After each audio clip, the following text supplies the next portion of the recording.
Impeaching Trump has nothing to do with Trump's phone call to the president of Ukraine. Let me explain.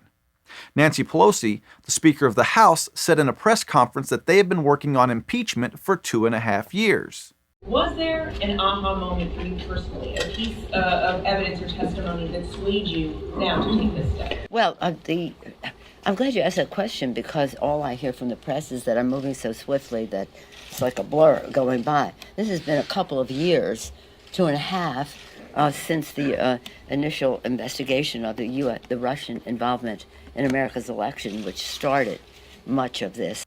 Okay, Nancy, but don't you realize that if you've been working on impeaching Trump for 2.5 years, that means you started 2 years before the so-called impeachable offenses ever took place? The phone call to President Zelensky happened in July of this year, 2019. And you're telling us that you started working on impeaching the president 2 years before that phone call was made. How does that make any sense? At the Democrats' solemn articles of impeachment announcement, Congressman Adam Schiff, the ranking member of the House Intelligence Committee, explained why they can't wait for evidence or better witnesses to testify in the impeachment inquiry. He said if they wait, Trump will cheat in the 2020 election like he did in the 2016 election. I'll let Mr. Schiff, explain it to you. The argument, why don't you just wait, amounts to this. Why don't you just let him cheat in one more election? Why not let him cheat just one more time? Why not let him have foreign help just one more time? That is what that argument amounts to. Adam, I'm surprised you don't know this, but there was this huge investigation and the country talked about it for 2 years. And when it concluded, Special Counsel Robert Mueller and his team found that Trump did not cheat in the 2016 election. You see, he can't cheat again because he didn't cheat the first time. You guys told us that this impeachment was about bribery and a quid pro quo that happened in 2019, but strangely, you all keep talking about things that happened years before, which shows anyone who wants to listen that you guys don't believe Trump did anything wrong concerning Ukraine. This is about 2016.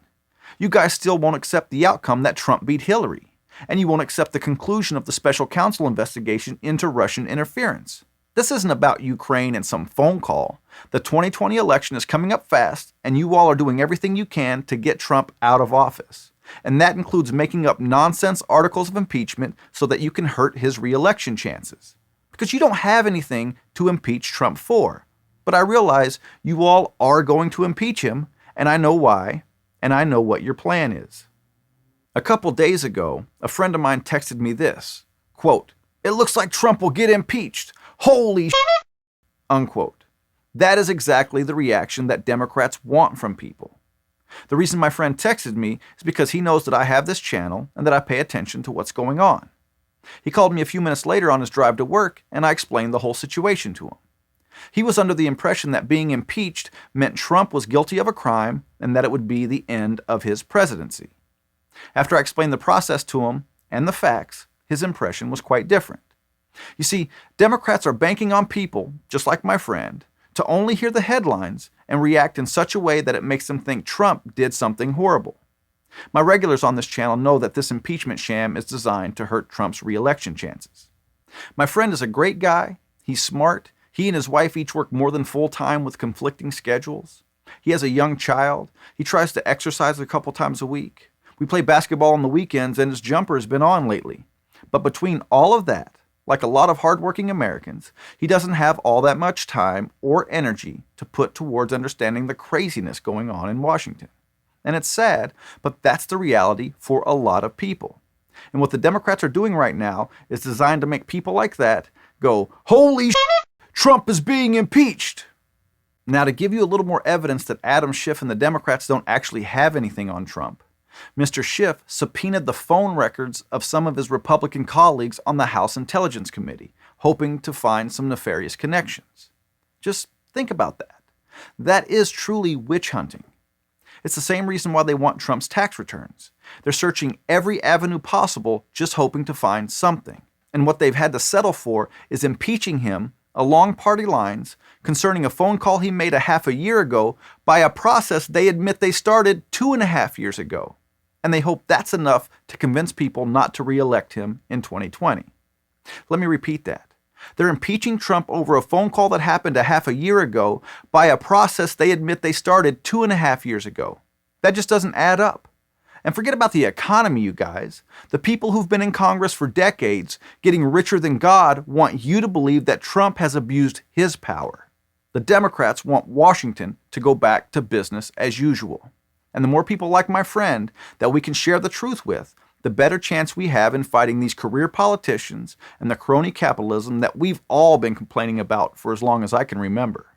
So please, share this video with someone who needs to hear what is really going on. There are literally tens of millions of voters, many of whom are good people just like my friend, that only get the one-sided fictional story from the Democrats and their media. And we need to step up and help them understand the truth. On a side note, did you see how sad the Democrats were at the articles of impeachment announcement? It was like over-the-top soap opera sad. They looked sadder than the dogs in those ASPCA commercials with Sarah McLachlan singing in the background. I'm sure they're so sad to have to do something they've been wanting to do since Trump was elected. So here, I recorded a little bit of Christmas music to cheer them up. You're a mean one, Mr. Schiff. You're really full of lies. You know the whistleblower can't trust those shifty eyes, Mr. Schiff. You're about as trustworthy as a Democratic congressman. Oh man, and that is bad. You're a rotten Mr. Schiff. You spy on your colleagues, subpoena the phone records. You done it illegally, Mr. Schiff. Devin Nunes wouldn't touch you with a 39.5-foot pole.